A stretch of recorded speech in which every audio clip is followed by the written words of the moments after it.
എന്താ പറയാ ലീഡ് ചെയ്യുന്ന ഒരു സ്കിറ്റാണ്. അപ്പൊ തീർച്ചയായിട്ടും ഒരു നല്ല ഗൈഡ് കൊടുത്തുകൊണ്ട് MMC ടീമിനെ നമുക്ക് ഈ വേദിയിലേക്ക് ഒരു നല്ല സ്കിറ്റിനായിട്ട് ക്ഷണിക്കാം.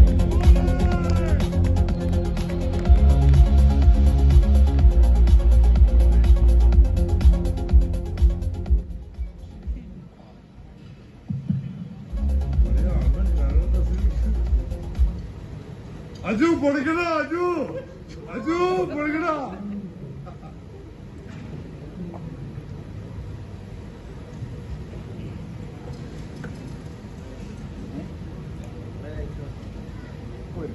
സ്റ്റാർട്ട്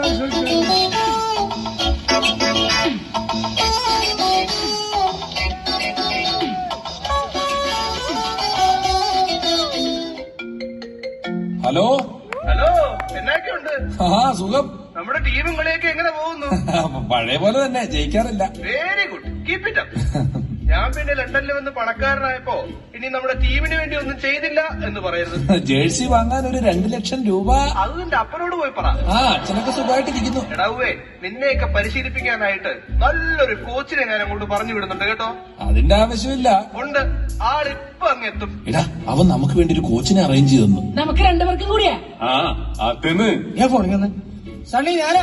ആ ഇവിടെ കണ്ട അണ്ടനെ അടകോടനെ ഒക്കെ കോച്ചാണെന്ന് പറഞ്ഞ് നിങ്ങൾ ഇവിടെ എടുത്തിട്ടോ. ആ സെനദിൻ സിദാനൊക്കെയാണ് വന്നെങ്കിൽ നമ്മുടെ ടീമിൽ കയറാന്ന് പറഞ്ഞ് ബഹളോരിക്കുള്ളൂ. നമുക്ക് കോച്ച് വേണ്ടത്.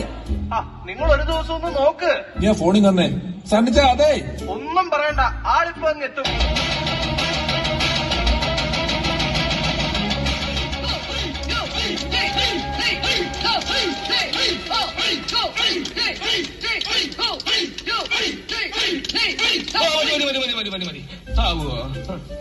അപ്പോ ഞാൻ എന്നും പറയാറുള്ളത് പോലെ ഒരിക്കൽ കൂടി പറയുകയാണ്, വീട്ടിലെത്തിയ ഉടനെ കുളിക്കരുത്. ബോഡി തണുത്തതിന് ശേഷം 1 മണിക്കൂർ കഴിഞ്ഞ് മാത്രമേ കുളിക്കാവൂ. എല്ലാവരും ഇഷ്ടേ പ്രാക്ടീസ് ചെയ്യുന്നുണ്ടല്ലോ.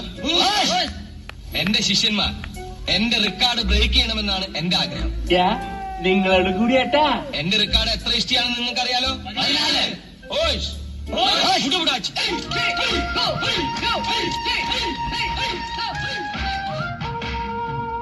ഇനി ഞാനേ നിങ്ങളെ പഠിപ്പിക്കട്ടാ.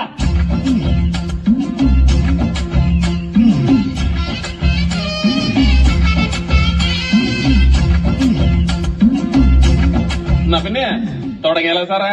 നമുക്കൊരു 4 ബാറ്റ് കൂടി വാങ്ങണം സാർ. ബാറ്റില്ലാത്ത എന്റെ കുഴപ്പമേ ഉള്ളൂ. ബാറ്റ് കൂടെ കിട്ടിക്കഴിഞ്ഞാൽ ഇങ്ങനെ വീശി മാറാനല്ലേ, അതിനിത് ധാരാളം മതി. എടോ, കളിക്കാൻ അറിയില്ലെങ്കിൽ വരട്ടാനെങ്കിലും അറിയണം. ഇതിങ്ങനെ പൊക്കി പിടിച്ച് 4 വശത്തേക്കൊക്കെ ഒന്ന് നോക്കി നിലന്തല്ലി മാതിരി ഇങ്ങനെ ഇടിച്ച് ദൂരേക്ക് നോക്കി കൈ വീശി കാണിച്ച് അതിന്റെ ഒരു ലൈൻ ഏതാ? എന്തിനാ നീ ഇപ്പൊ വെറുതെ ബോളർ അല്ലേ? എന്താ ചോദിച്ചത്? ഒരു ബോളർ ഇട്ടത് അത് നിനക്ക് അറിയോ? ട്രാൻസ്പോർട്ട് ബസ്സിലിട്ട് അറിയാൻ നിനക്കറിയൂ? ഇതെങ്ങനെ അറിയാം?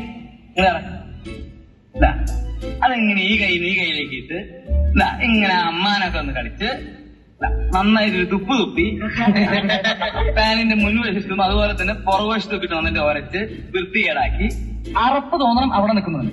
അപ്പൊ അവൻ മാറിക്കോളും. ടി വി ഒന്നും കാണാറില്ലേ? ഞാൻ കാണിച്ചു തരാം. ഒന്ന് മാറി ലിസൺ ടു മീ. അതെ, ഇങ്ങനെ അത് കൊണ്ടുവരാൻ പറഞ്ഞിട്ട് പിന്നെ എവിടേക്ക് പോയി? സാറേ നിക്ക് സാറെറിഞ്ഞ പന്ത് ചെന്ന് കൊണ്ടതേ കെൻടോന്റെ സ്റ്റേജിലെ LED വാള. ഇതേ നോക്കിയ ആ ഓർഗനൈസിംഗ് കമ്മിറ്റി ഇല്ലേ, വന്ന് നമ്മളെ പഞ്ഞിക്കിടുന്നതിന് മുമ്പേ ഇവിടുന്ന് തടികാലിയാക്കുന്ന നല്ലത്. വേഗം വിട്ടോ.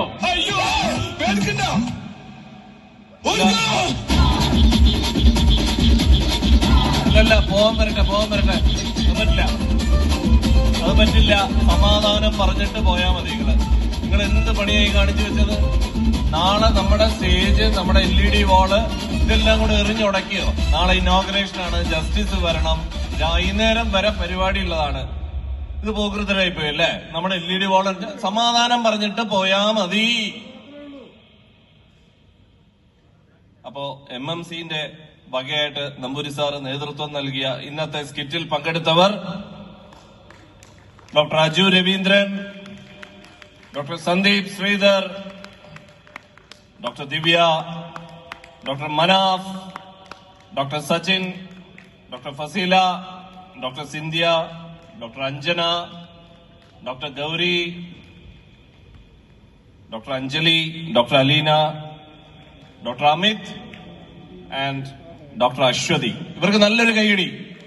കാരണം ഇത് ഒരു ദിവസം കൊണ്ട് പ്രിപ്പയർ ചെയ്തിട്ടുള്ള ഒരു സ്കിറ്റാണ്. ഇത് കണ്ടു കഴിഞ്ഞാൽ വിശ്വസിക്കില്ല നിങ്ങൾ. ഈ സ്കിറ്റിന് അഹോരാത്രം പണിയെടുത്ത MMC ടീം അംഗങ്ങൾക്കും അതുപോലെ ഇവരുടെ കൂടെ വളരെയധികം ഇവരെ പ്രേരിപ്പിച്ച് കൂടെ നിന്ന് ഇത് ചെയ്യിക്കാനെടുത്ത സുദാസ് എവിടില്ലേ, സുദാസ് ആൻഡ് ടീം, അവർക്കും നന്ദി പറയുന്നു. എല്ലാവർക്കും നല്ലൊരു കൈയടി. LED വാളിനൊന്നും പറ്റിയിട്ടില്ല, എല്ലാം ഭംഗിയാണ്, ഒരു കുഴപ്പമില്ല കേട്ടോ.